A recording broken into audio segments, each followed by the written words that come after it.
Assalamualaikum warahmatullahi wabarakatuh. Kembali lagi bersama saya. Untuk kali ini saya akan melanjutkan materi tentang estimator. Nah, pada materi tentang estimator kali ini adalah tentang perhitungan kebutuhan material untuk beton yang dilakukan secara seismik atau manual di lapangan dengan analisa sendiri. Perlu digarisbawahi di sini, saya menggunakan analisa sendiri, bukan AHSP. Nah, mengapa saya tidak menggunakan ASP? Ada beberapa alasan. Pertama, satu, materi ASP sudah banyak dibahas orang. Jika teman-teman melihat YouTube atau teman-teman mencari di Google, sudah banyak pembahasan-pembahasan tentang kebutuhan pasir, semen, kerikil untuk beton dengan analisa AHSP. Tetapi untuk analisa sendiri ini jarang sekali untuk dibahas. Jadi, mengapa saya menggunakan analisa sendiri? Karena materi analisa sendiri ini jarang sekali dibahas di berbagai sumber. Dan juga perhitungan untuk AHSP ini perhitungannya cukup mudah. Teman-teman tinggal melihat lampiran AHSP di Permen PUPR tahun 2016 seperti ini. Ini adalah contoh lampirannya. Di sini di lampiran ini semua pekerjaan lengkap tersedia di sini, baik dari sumber daya air, bina marga, cipta karya, baik itu untuk pekerjaan galian tanah, pengecoran, backcasting, pembersihan, sanitari sampai finishing, semua ada di sini. Nah, misal teman-teman berencana ingin mengecor suatu rumah. Misalnya teman-teman ingin mengecor fondasi rumah. Teman-teman tinggal hitung saja volume kebutuhan beton yang akan teman-teman cor gitu kan. Lalu tentukan mutu beton yang akan teman-teman gunakan. Misalnya di sini saya menggunakan mutu beton FC 16,9 MPa. Nah, per 1 meter kubiknya di sini sudah ada analisa bahannya. Jadi untuk semennya itu sudah ada koefisiennya per 1 meter kubik, pasirnya juga begitu, kerikil dan airnya. Jadi tinggal teman-teman koefisien-koefisien ini dikalikan saja dengan volume kebutuhan cor teman-teman, maka didapatlah jumlah kebutuhan bahan yang dibutuhkan untuk pengecoran teman-teman, seperti semennya berapa, pasirnya berapa, kerikilnya berapa, airnya pun berapa. Jadi untuk materi AHSP ini cukup mudah, tinggal teman-teman lihat, hitung volumenya, dan kalikan dengan koefisiennya. Lalu, kedua, untuk pekerjaan beton yang dilakukan secara seismik atau manual di lapangan, tidak mungkin menggunakan mutu beton seperti yang ada di AHSP. Coba teman-teman bayangkan, misalnya suatu pemborong atau misalnya tukang yang memborong pekerjaan di rumah atau bangun rumah, renovasi rumah, mungkin tidak mengetahui beton yang teman-teman gunakan itu mutu berapa gitu kan, karena kan diaduk atau buat langsung di lapangan, tidak menggunakan ready mix, sehingga mutu betonnya pun tidak presisi. Sehingga kalau misalnya kita menggunakan analisa ASP, saat kita membuat beton secara seismik, itu kita bingung menggunakan koefisien yang mana gitu kan, karena mutu betonnya pun kita tidak tahu. Karena umumnya komposisi yang dilakukan di lapangan yang dimana beton itu dibuat secara seismik atau manual, itu komposisinya hanya apalnya komposisi, yaitu komposisi pembuatan beton 123, 135 ataupun lainnya. Nah, karena bentuknya dalam komposisi, sehingga ini perlu adanya analisa sendiri untuk menghitung kebutuhan masing-masing material, seperti semennya berapa, pasirnya berapa, dan kerikilnya berapa gitu kan. Lalu untuk analisa alasan yang ketiga, yaitu setiap kontraktor, jika teman-teman pernah bekerja di perusahaan kontraktor, pasti memiliki analisa sendiri dalam setiap tender proyeknya. Dan kontraktor A dengan kontraktor B atau dengan kontraktor C itu pasti berbeda analisanya. Nah, inilah yang menjadi salah satu contoh pembuatan analisa kontraktor itu didapat dari mana.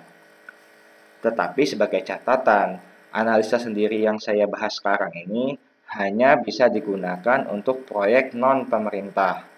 Jika teman-teman memborong proyek atau tender proyek pemerintah, teman-teman wajib menggunakan AHSP. Tetapi jika teman-teman melakukan pekerjaan proyek itu proyek-proyek swasta, baik itu pribadi atau yang dimiliki oleh perusahaan swasta seperti bangun rumah milik pribadi, renovasi rumah milik pribadi, itu teman-teman silakan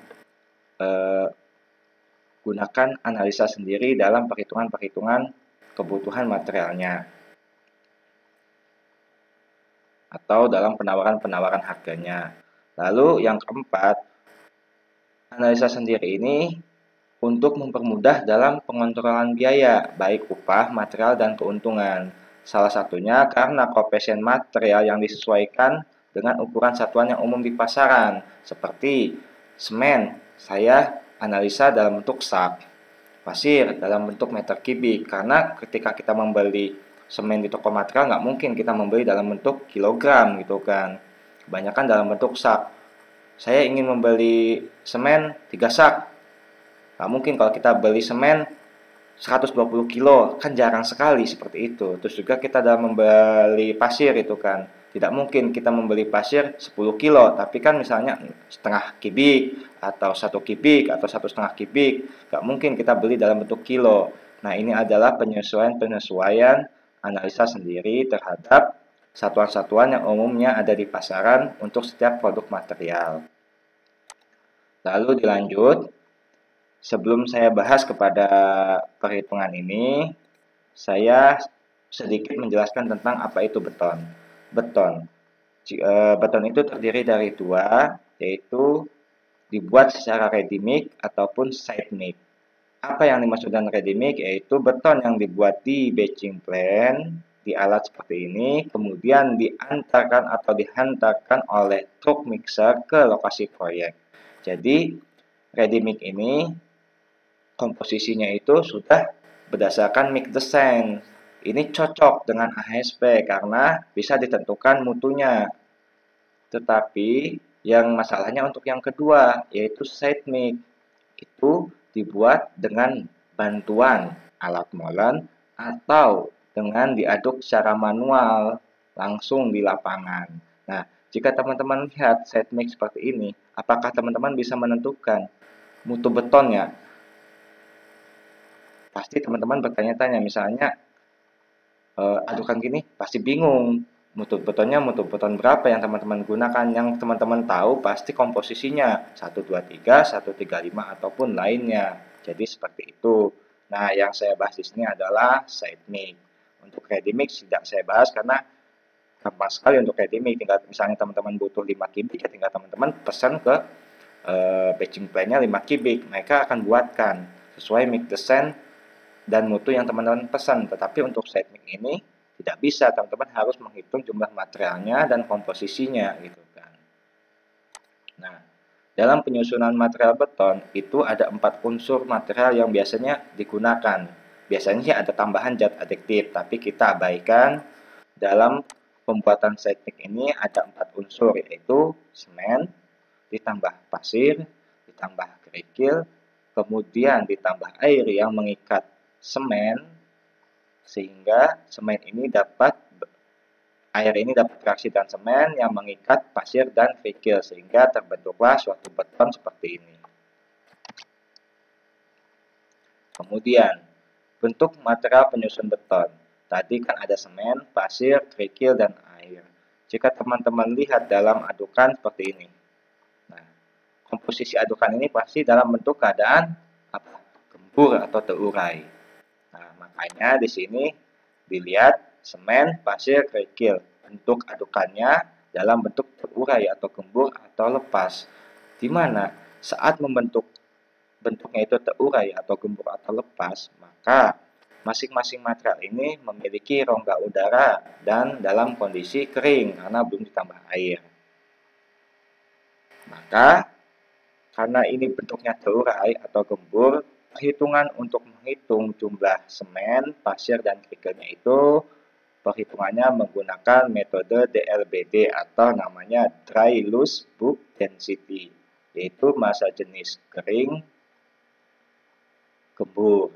Nah, kita garis bawahi di sini kita menggunakan untuk perhitungan semen, pasir, kerikil menggunakan metode DLBD Dry Loose Bulk Density. Kemudian ini ada air. Air itu bentuknya padat. Kenapa padat? Karena air tidak memiliki rongga udara. Jika teman-teman pernah tahu, berat jenis air Bapak 1000 kg per meter kubik. Di mana jika 1000 kg per meter kubik ini berarti berat dan volumenya pun sama gitu kan, karena massa jenisnya itu bisa dikategorikan satu, sehingga menggunakan perhitungannya itu density absolute. Kemudian di sini setelah komposisi ini dicampur, maka terbentuklah beton. Nah, jika teman-teman lihat gambar di sini, beton. Ini adalah contoh beton. Ini adalah slope. Ini bentuknya apa? Padat atau gembur? Ini padat. Coba kita lihat lagi, kita ulangi. Semen, pasir, kerikil dicampur seperti ini. Bentuknya apa? Terurai. Kemudian ditambah air, maka terjadilah beton. Nah, beton ini bentuknya seperti ini, jadi padat. Jadi bentuk beton ini adalah bentuk padat. Maka perhitungannya menggunakan density absolute. Jadi untuk semen, pasir, kerikil perhitungannya menggunakan DLBD atau berat jenis gembur. Tetapi untuk air menggunakan berat jenis density absolute. Dan untuk beton kita menggunakan density absolute karena bentuknya padat. Nah, kita bahas lagi namanya pengertian volume dan berat untuk memperdalam kenapa tadi ada gembur, ada padat. Dalam mekanika bahan, pengertian volume adalah volume material itu sendiri plus porositas atau rongga udara.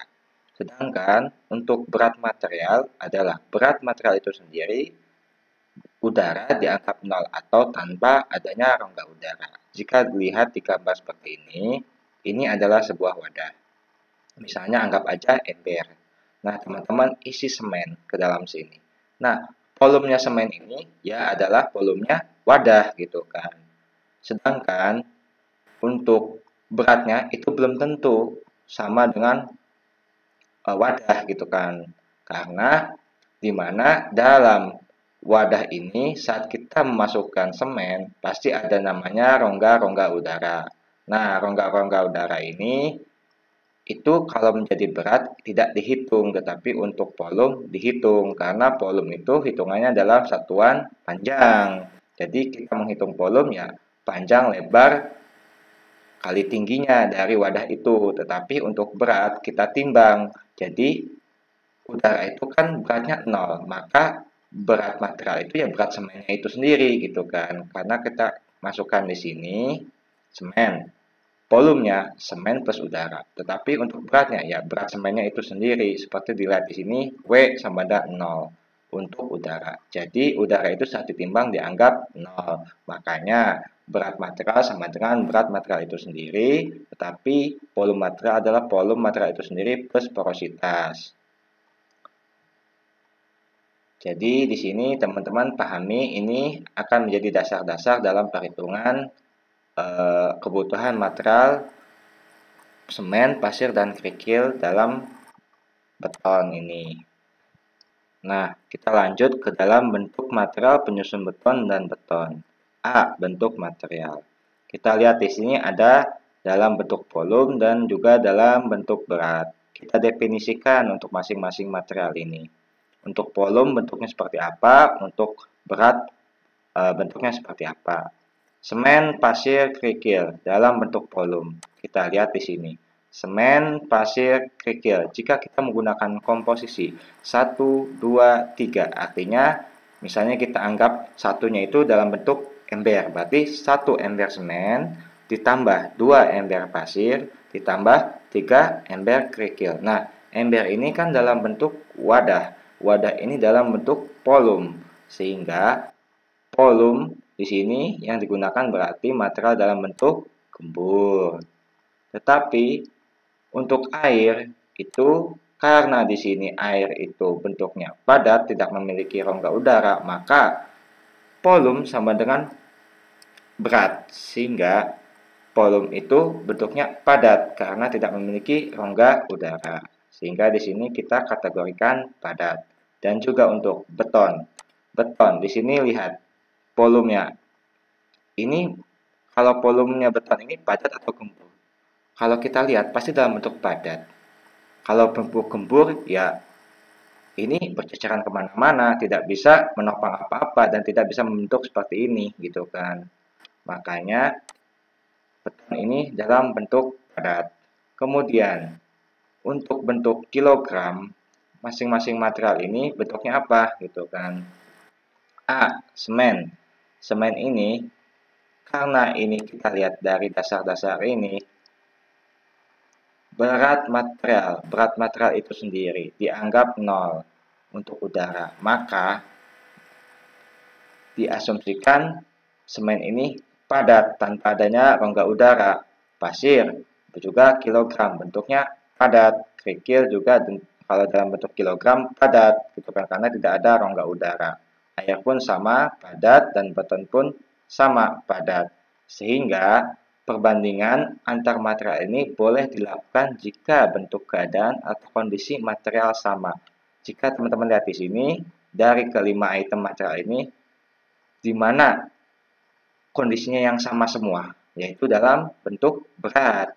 Kalau dalam bentuk volume, di sini gembur, di sini padat, itu tidak bisa dibandingkan. Yang boleh dibandingkan jika semuanya dalam kondisi sama, karena semen dalam bentuk kilogram itu tidak ada rongga udara, pasir dalam bentuk kilogram juga tidak ada rongga udara, maka kita kategorikan padat. Sehingga yang bisa kita bandingkan adalah dalam bentuk berat. Jadi beton ke material penyusunnya bisa dibandingkan dalam satuan kilogram. Nah, kemudian kita lanjut. B. Ukuran material yang umumnya dibeli di lapangan. Jika teman-teman membeli di lapangan semen, teman-teman beli dalam bentuk apa? Sak, gitu kan. Atau misalnya teman-teman belinya kurang dari 1 sak bisa dalam bentuk kilogram, tetapi umumnya emang dalam bentuk sak, gitu kan. Kemudian pasir, teman-teman belinya dalam bentuk kilo atau meter kubik, pasti dalam bentuk meter kubik, gitu kan. Kerikil, kita juga belinya dalam bentuk meter kubik. Air, hitungan air itu dalam bentuk kilo atau meter kubik atau liter, bisa dalam bentuk meter kubik atau liter umumnya, tidak dalam bentuk kilo. Kemudian beton, saat kita membeli beton misalnya ready mix gitu kan, pasti hitungannya semua beton itu dalam bentuk kubik, meter kubik. Jadi semen kilogram atau sak, pasir dalam meter kubik, kerikil dalam meter kubik, air dalam meter kubik atau liter, dan beton dalam meter kubik. Nah, di sini juga sudah saya tuliskan untuk berat DLBD semen atau dry loose bulk density semen, karena ini kondisinya gembur, itu menggunakan berat DLBD, yaitu semen 1440 kg per meter kubik. Nah, di sini mungkin teman-teman menanya, kok tidak 3150 kg per meter kubik untuk semen? Nah, untuk 3150 itu dalam kondisi density absolute, dalam kondisi semen itu padat.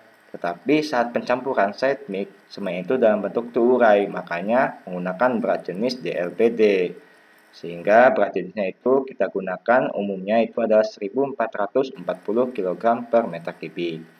Untuk pasir yaitu 1400 kg per meter kubik, untuk kerikil adalah 1350 kg per meter kubik.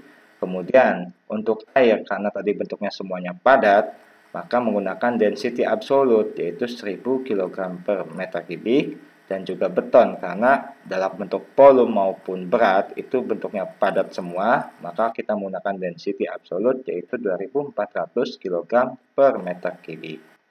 Oke, kita lanjut, yaitu langkah-langkah perhitungan kebutuhan semen, pasir, kerikil, dan air pada beton. Langkah-langkahnya sudah saya rincikan seperti ini, sehingga terbentuklah perhitungan-perhitungan seperti ini.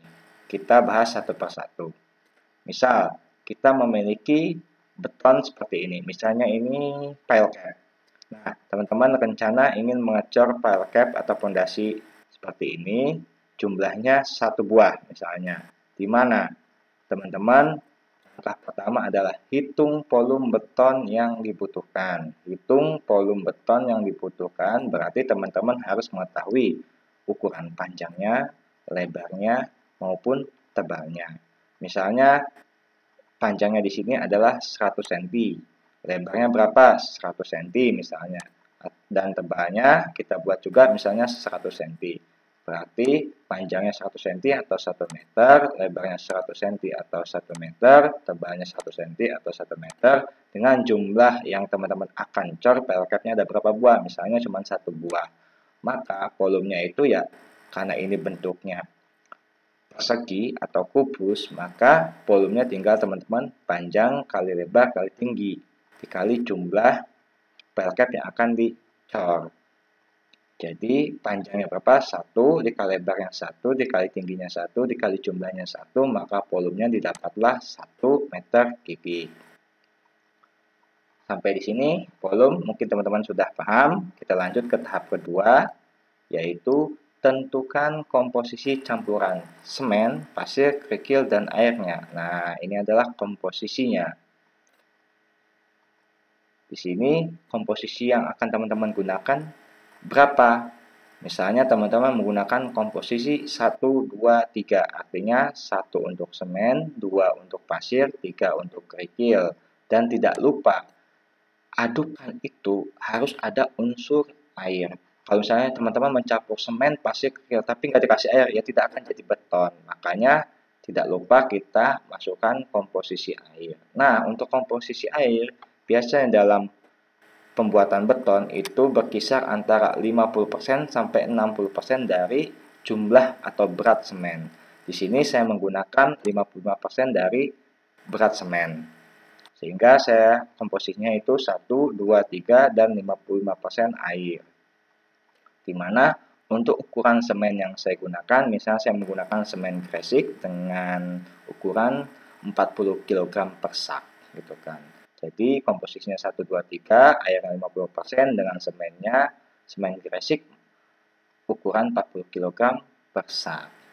Setelah komposisi ini dapat, kita lanjut ke hitung jumlah material gembur atau terurai per 1 sak semen.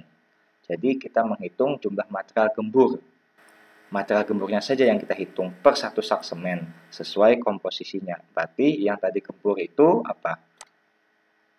Pasir dan kerikil. Berarti di sini yang dihitung pasir dan kerikilnya saja. Maka kita hitung material gembur atau terurai per 1 sak semennya. Nah, karena ini adalah menghitung material gembur atau terurai per 1 sak semen, maka 1 sak semen ini dibuat terlebih dahulu menjadi gembur, atau sehingga dirubah satuannya dari satuan berat jadi volume. Sehingga volume semen adalah berat semen dibagi DLBD semen, dry loose bulk density-nya semen. Berat semen yang kita gunakan per 1 saknya yaitu 40 kg dibagi DLBD semennya berapa? 1440 kg per meter kubik. Maka didapatlah volume per 1 sak semen itu 0,028 meter kubik. Jadi 1 sak semen ukuran 40 kg itu volumenya setara dengan 0,028 meter kubik. Kemudian setelah didapat volume semen, maka kita cari volume pasir dan kerikilnya berdasarkan komposisinya. Tadi komposisinya berapa? 1, 2, 3. Maka pasir itu adalah 2 kalinya semen dan kerikil adalah 3 kalinya semen. Maka pasir sama dengan 2 dikali volumenya semen 0,028, berarti 2 kali 0,028 didapatlah volume pasirnya itu 0,056 meter kubik. Kemudian untuk volume kerikilnya, karena komposisinya 3, berarti 3 dikali 0,028. Sehingga dapatlah volume kerikilnya adalah 0,084 meter kubik. Nah, jika tahap 3 ini sudah ditemukan atau sudah teman-teman hitung, kemudian kita lanjut ke tahap 4, yaitu hitung jumlah material padat. Nah, tadi hitung material gembur, sekarang material padat per 1 sak semen. Jadi tetap per 1 sak semen. Nah, karena di sini material padat semuanya padat, makanya kita hitung semuanya. yaitu pasir, kerikil, dan airnya.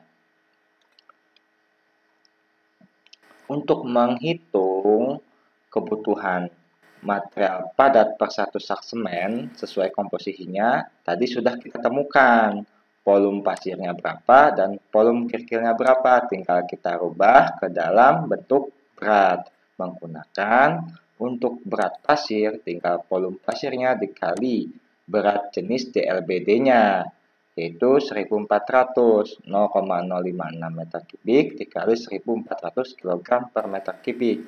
Maka didapatlah berat pasir yaitu 78,40 kg. Sedangkan untuk berat kerikil, tadi berapa? Berat kerikilnya 0,084, tinggal dikali DLBD kerikilnya berapa? Yaitu 1350, didapatlah berat kerikil yaitu 113,40 kg. Kemudian tidak lupa komposisi air. Nah, berat air ini kan di sini seperti dijelaskan, kita sudah menentukan komposisi air, yaitu 55% dari jumlah berat semen. Sehingga rumusnya tinggal komposisi airnya dikali berat semennya. Tadi kita hitung per 1 sak, sehingga 55% dikali ukuran 1 sak semennya itu ada 40 kilo, maka berat airnya 55% dikali 40 kilo, dapatlah berat air 22 kg. Sehingga dari perhitungan nomor 4 ini kita menemukan atau sudah mengetahui 1 sak semen ukuran 40 kg membutuhkan pasir seberat 78,40, kerikil seberat 113,40, dan berat air seberat 22 kg.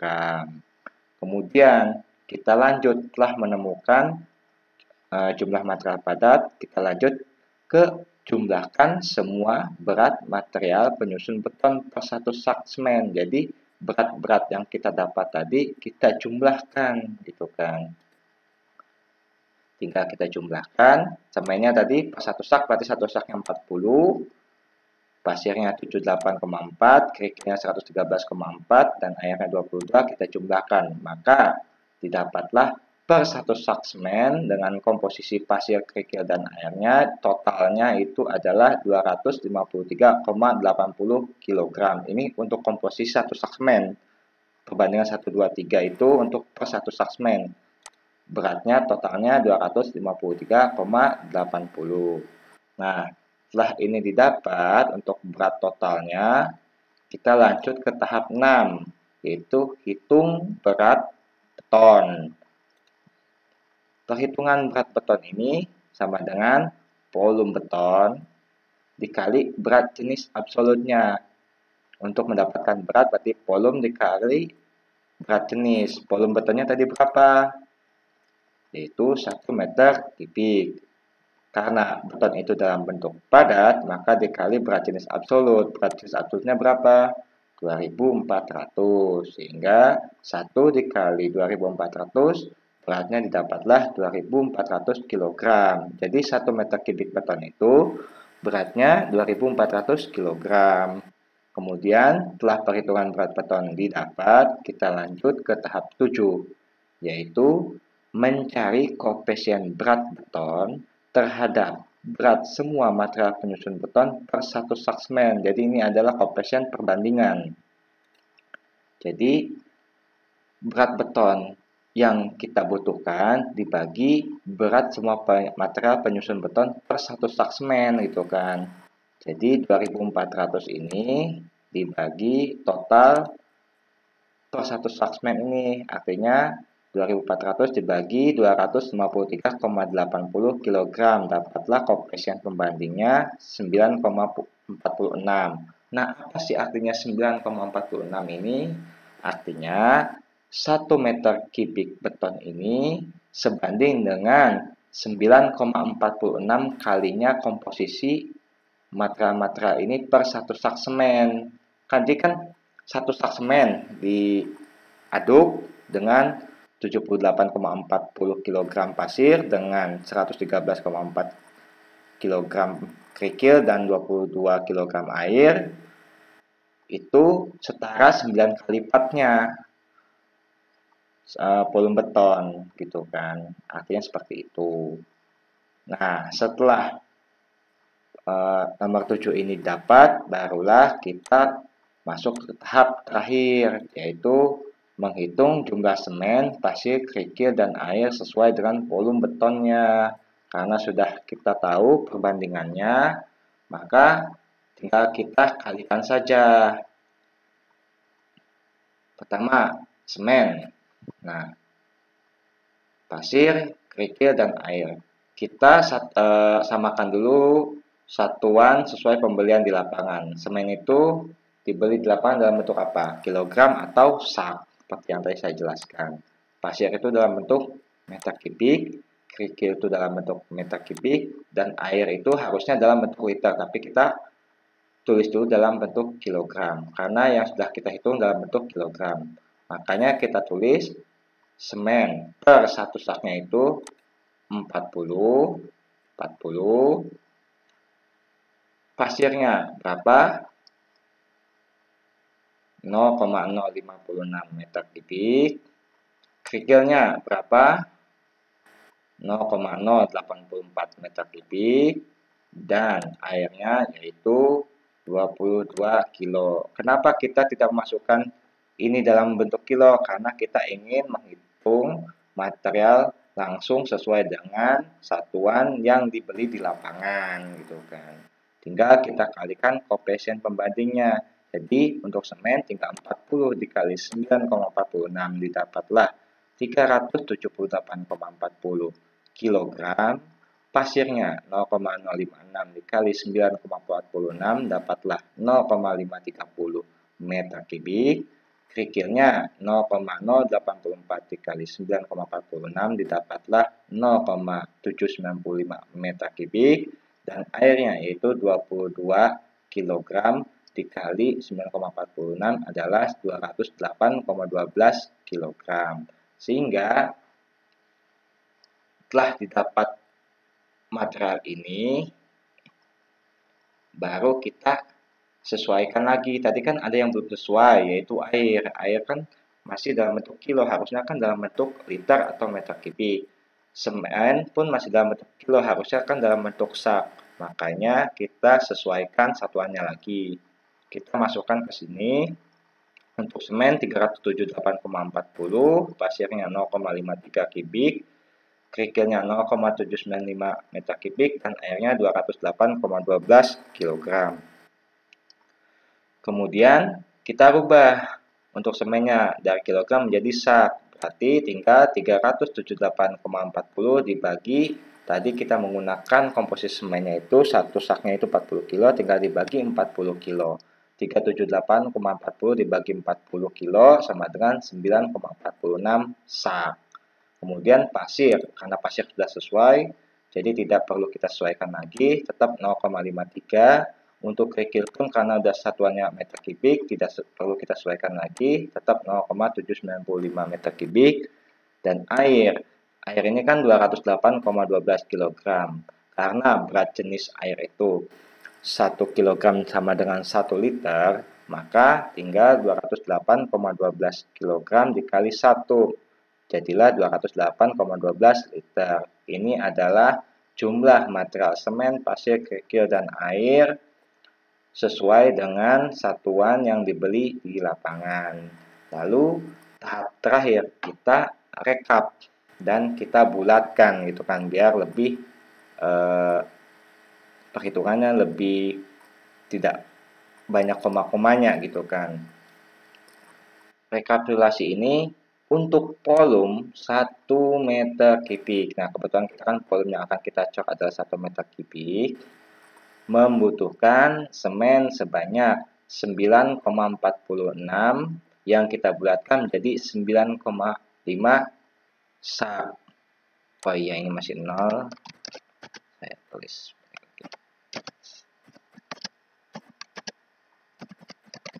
Nah, saya balik lagi. Tadi semen dari hasilnya itu 9,46 dibulatkan menjadi 9,5 sak. Dan kebutuhan pasirnya untuk 1 meter kubik yaitu 0,53. kita bulatkan menjadi 0,6 meter kubik. Dan kerikilnya yaitu 0,79 kita bulatkan menjadi 0,8 meter kubik. Dan airnya itu 208,12 kita bulatkan menjadi 209 liter. Nah, ini adalah komposisi untuk volume beton 1 meter kubik. Membutuhkan 9,5 sak semen, 0,6 meter kubik pasir, 0,8 meter kubik kerikil, dan 209 liter air. Nah, ini adalah hasil analisa sendiri. Kita coba bandingkan dengan AHSP, seperti dilihat di sini.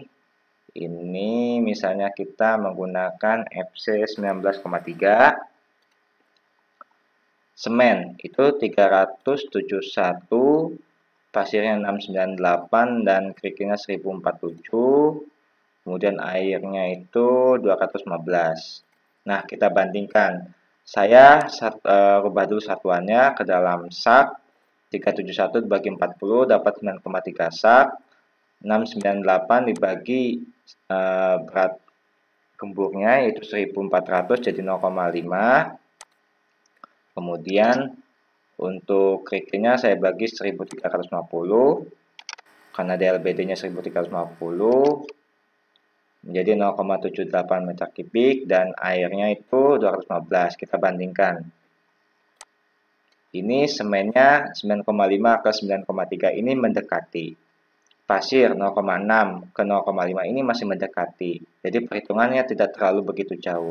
Kerikil pun sama 0,8 ke 0,78. Hanya beda 0,02. Jadi masih mendekati. Dan airnya pun, komposisi airnya pun mendekati. Masih di atas 200 yaitu 209 liter. Ini membutuhkan 215. Kita coba lagi. Misalnya saya mutu beton 16,9. Ini 352. Saya ubah 352. Kemudian ininya 731. 731, 1031 dan airnya itu 215. Nah, hasilnya 9,5, 8,8. Ini 0,52. Ini komposisinya hampir tidak berbeda jauh. Berarti untuk komposisi 1, 2, 3 itu kisarannya berada di atas FC. Jadi ini FC 16,9. 16,9. Nah, berarti karena ini sak semennya lebih banyak, otomatis FC 16,9 ini mutunya masih di bawah mutu komposisi 1, 2, 3. Tadi yang lebih mendekati untuk komposisi 1, 2, 3 adalah FC 19,3. Jadi sebenarnya kalau kita banding-bandingkan perhitungan semen, pasir, kerikilnya itu ya tidak berbeda jauh. Misalnya untuk semen ya paling beda-bedanya cuma 1 sak atau setengah sak gitu kan, tidak sampai bedanya 10 sak, 20 sak, atau kerikilnya pun tidak berbeda sampai 1 kubik, 2 kubik gitu kan. Jadi masih umum. Jadi untuk perhitungan analisa sendiri ini kalau berdasarkan pengalaman saya di lapangan, selama saya memborong pekerjaan di lapangan dengan analisa sendiri ini cukup akurat dan bisa dipakai untuk referensi teman-teman. Nah, mungkin teman-teman bertanya, kok jumlahnya 1 meter kubik tidak 1 meter kubik volumenya? Karena jika kita bandingkan misalnya di sini dari HSP aja 1 meter kubik itu komposisinya tidak persis 1 meter kubik gitu kan. Misalnya ini dibagi 1440, ini bagi 1000. Nah, 1 meter kubik untuk FC 16,9 itu totalnya 1,7. Jadi jika teman-teman menghitung volume 1 meter kubik untuk komposisi 1, 2, 3, 1 misalnya semennya, berarti 1 dibagi 6, berarti kan 1, 2, 3 itu artinya 1 tambah 2 tambah 3, 6, berarti 1 per 6 dikali 1 itu salah gitu kan, karena komposisi di AHSP pun 1 meter kubik itu jumlah materialnya itu kalau dijumlahkan dibentuk dalam meter kubik itu tidak persis sama 1 meter kubik, pasti lebih. Ini aja untuk FC 16,9 itu butuhnya 1,7. Jadi perhitungan ini cukup akurat bagi saya. dan bisa dipakai untuk teman-teman. Jadi mungkin tutorial yang saya bisa sampaikan untuk perhitungan analisa sendiri mengenai perhitungan kebutuhan semen, pasir, dan kerikil pada pekerjaan beton seperti ini. Mungkin next time saya akan lanjutkan kepada perhitungan mortar, perhitungan pasta semen, yang ini akan bermanfaat menjadi dasar-dasar dalam perhitungan teman-teman pekerjaan acian, pekerjaan plesteran, pekerjaan screed gitu kan, atau pekerjaan keramik dan lain-lainnya. Ini akan saya bahas pada materi-materi selanjutnya. Untuk materi beton kali ini saya cukupkan. Semoga apa yang saya terangkan dapat mudah dipahami dan dimengerti. Sekian dan terima kasih.